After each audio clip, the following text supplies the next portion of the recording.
깨어있는 지식인의 뉴스 바로보기 박인택의 인텔리티브입니다. 오늘의 뉴스픽입니다. 오늘의 뉴스픽은 아침 신문 9개를 분석해 꼭 알아야 할 뉴스만 뽑아서 소개하는 코너입니다. 오늘 대한민국에서 발행된 영향력 있는 신문 16군데 모두의 삼성그룹의 광고가 실렸습니다. 역시 삼성공화국입니다. 그러니까 몇 억 들었겠죠. 이렇게 몇 억 들어가면서 무엇을 광고했는지 보면 광고를 할 필요가 있었나 싶은 생각도 사실 들긴 합니다. 광고 내용을 보겠습니다. 새로운 출발, 모두의 꿈과 상상을 현실로 만드는 한 해가 되길 기원합니다. 미래를 위해 끊임없이 도전하는 당신을 응원합니다. 이게 광고 카피거든요.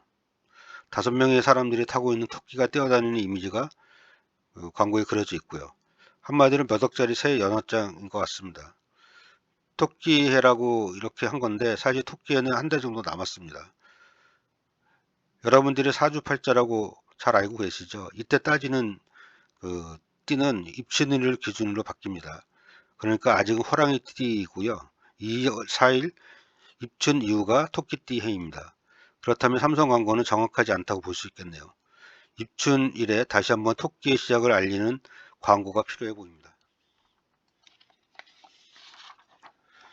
윤석열 대통령의 신년사, 신년 기자회견, 연합장을 살펴보겠습니다.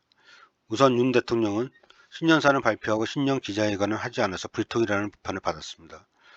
야당인 더불어민주당은 신년 기자회견을 패스한 유일한 대통령이라는 논평을 냈습니다. 잠시 내용을 살펴보면요. 대통령실을 이전하며 국민과 소통하겠다던 윤석열 대통령이 불통의 벽을 쌓고 있습니다. 1987년 대통령직 선제 이후 신년 기자회견을 회피한 유일한 대통령이 되겠다니 신년 담화문을 읽고 끝내던 군사정권 시대로 회귀하겠다는 것입니다. 하다못해 군부 출신의 노태우 대통령도 신년 기자회견을 했습니다. 이후 역대 대통령 가운데 당선 후 첫 신년 기자회견을 회피한 대통령은 없었습니다. 그렇게 지난 반년의 국정 운영 결과가 부끄럽습니까? 이렇게 민주당은 세게 비판했습니다. 신문사들도 기자회견을 하지 않은 것에 대해 비판했습니다. 경향신문은 취재진 없이 9분 20초 신년사, 집권 2년 시작도 불통행보라고 보도했습니다. 전임 대통령들이 통상 진행했던 신년 기자회견도 열지 않은 것으로 굳어지고 있다. 출근길 문답 중단 이후 대통령의 일방향 소통이 계속되는 모양새다라고 지적을 했고요. 한겨레는 기자회견 없이 9분 발표, 참사 이후로도 협치 메시지도 없었다라고 비판했습니다. 내용을 잠시 보면요. 대통령실은 부처 업무 보고와 국회 순방 일정 등의 촘촘한 탓에 새 기자회견을 하지 않는 쪽으로 방침을 정한 것을 알려졌다. 그러나 이러한 설명은 윤 대통령이 조선일보와 지난 연말 1시간 40분에 걸쳐 진행한 인터뷰한 것과는 충돌합니다. 윤 대통령이 불편한 물음이 나올 수 있는 새 기자회견 대신 보수 언론을 골라 편한 인터뷰를 한 것이라는 말이 나온다. 대통령실 고위 관계자는 앞으로 다른 매체들과도 돌아오면서 인터뷰할 것이라고 전했습니다. 한겨레는 사설에서도 비판이 이어갔는데요. 들어야 할 귀는 닫아본 채 자신이 하고 싶은 말만 하고 끝낸 것이다. 지난해 5월 취임한 뒤 윤 대통령을 따라다니는 대표적인 비판이 불통 대통령이었다. 집권 2년차가 됐어도 개선의 기미는 보이지 않는다고 지적했습니다. 오늘 경향신문이 보도한 윤 대통령 관련된 신년 여론조사를 보면요. 국정을 잘 못하는 이유 중에 두 번째가 국민과 소통입니다. 소통 방식 등 소통이 잘 안 되고 있다. 이런 거에 대해서 잘 못하고 있다라고 지적했는데 이번에도 신년 기자회견은 뺀 채 신년사만 하고 그것도 특정 언론사 한 곳하고만 인터뷰를 했기 때문에 국민들의 눈높이에 맞는 소통인지는 의문입니다.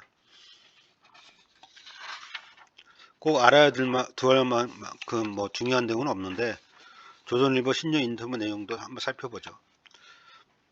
미국 핵 전력을 한미 공동으로 기획 연습하겠다. 미국도 상당히 긍정적이다. 이게 조선일보가 가장 중요하게 생각하는 인터뷰 내용이었습니다. 강대강 대결 구도로 가겠다는 뜻이죠. 대통령의 말은 평화에 초점을 맞춰야 할까요? 아니면 대결에 맞춰야 할까요? 그리고 다주택자가 중과세하면 임대료가 상승하니 세부담을 좀 떨어뜨려야 한다고도 했습니다. 내년 경제가 안 좋아질 거라면서 감세를 또 얘기한 거죠. 증세를 해서 정부 역할을 늘려야 하는 경제 위기 상황과 상반되는 견해입니다. 구체적으로 경제 부동산 정책 관련해서는 세액 대출과 세금 규제를 빠르게 풀어서 부동산이 영착륙하도록 낙하산을 달겠다라고 했습니다. 근데 금리가 이렇게 높은 상황에서 부동산이 연착륙하기는 쉽지 않겠죠. 노동연금 교육 등 이른바 3대 개혁에 대해서는요. 노동개혁은 노동자를 위한 것이다. 노동자에게 최고 복지는 일자리이다. 노사는 계급적 갈등 관계가 아니라라는 말을 했습니다. 장시간 노동자를 부리게 하고 쉽게 해고할 수 있게 하겠다는 노동시장 개혁이 노동자를 위한 건 아니겠죠.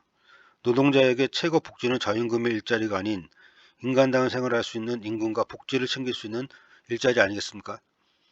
그리고 노사는 계급적 갈등 관계가 아니라는 듣도 보다 못한 말을 했네요. 정치사회 분야는 대통령 다음이 어떤 건지 고민하겠다. 지역에 따라 중대선거구제 검토가 필요하다. 이렇게 말했습니다. 국정 지지율이 낮은 상황이 대통령 다음이 어떤 건지 진지하게 고민했으면 좋겠습니다. 지역에 따라 중대선거구제 검토가 필요하다. 이것은 대통령이 할 얘기인지 싶습니다. 국회에서 정할 문제인데 대통령이 마치 가이드라인을 주는 듯한 느낌이거든요. 외교관계에 있어서는 한미일 쪽으로 치우쳐져 있는데 중국과 경제 문화에서 창출할 게 많다라고 엉뚱한 희망 고문을 했고요. 일본과 관련해서는 아직 강제징용, 위안부 피해자 할머니들에 대한 문제가 해결이 안 된 상태에서 어떻게 물꼬를 틀지 매우 궁금합니다. 신년사도 좀 살펴보면요. 내용이 뭐냐면 기득권 유지와 지대 추구에 매몰된 나라에는 미래가 없습니다. 라고 했습니다. 하나하나 살펴보죠. 우선 노조를 기득권이라고 했는데 자본과 권력에게 기득권이 있지 노동하는 노동자가 무슨 힘이 있다고 기득권이 있겠습니까? 여러분들 대부분 노동자들이시죠? 기득권자 맞습니까? 귀족 강성노조라는 표현 등 반노동적 표현이 대통령 신년사에서까지 등장합니다. 월 순수입이 200여만 원밖에 안 되는 화물연대도 귀족노조라고 했으니 윤석열 대통령도 월 200만 원으로 귀족스럽게 살아보라고 하면 어떨까요? 지대 추구에 매몰된 나라에는 미래가 없다고 해서 그랬습니다. 지대는 토지를 통해 벌어들이는 금전적 대가입니다. 즉, 땅, 건물, 공장 등 부동산이 있든지 해야지 얻을 수 있는 게 지대인데 이런 기본적인 개념도 왜곡했네요. 그리고 이러한 노동개혁의 출발점은 노사법치주의다 라고 했습니다. 법치주의는요, 권력자인 윤석열 대통령이 마음대로 권력을 행사하는 것이 아닌 법에 의해서 그 정해진 한도에서만 대통령직을 수행해야 한다는 것입니다. 법치주의의 반대가 인치주의인데 이는 대통령이 자기 꼴리는 대로 법은 무시하고 권력을 마음대로 행사하는 걸 말합니다. 반헌법적인 노동관, 언론관을 가감없이 보이는 윤석열 대통령이 법치를 준수하고 있는지 반드시 감시해야 합니다. 연합장도 이번에 이슈가 됐었죠. 윤석열 대통령의 연합장 내용을 보면요. 지난 한 해 어려운 여건 속에서도 묵묵히 맡은 바 소임을 다해온 여러분께 깊이 감사드립니다. 대한민국의 번영을 갈아먹는 폐단을 정상화하고 새로운 도약을 위해 모든 역량이 결집해 나가야 합니다. 등등 이렇게 썼어요. 문재인 전 대통령도 연합장을 작성했습니다. 유난히 추운 겨울입니다. 치유되지 않은 이태원 참사의 아픔과 책임지지 않고 보듬어주지 못하는 못난 모습들이 마음까지 춥게 합니다. 경제는 어렵고 민생은 고단하고 안보는 불안합니다. 새해 전망은 더욱 어렵습니다. 서로 등을 기대고 온기를 나눠야 할 때입니다.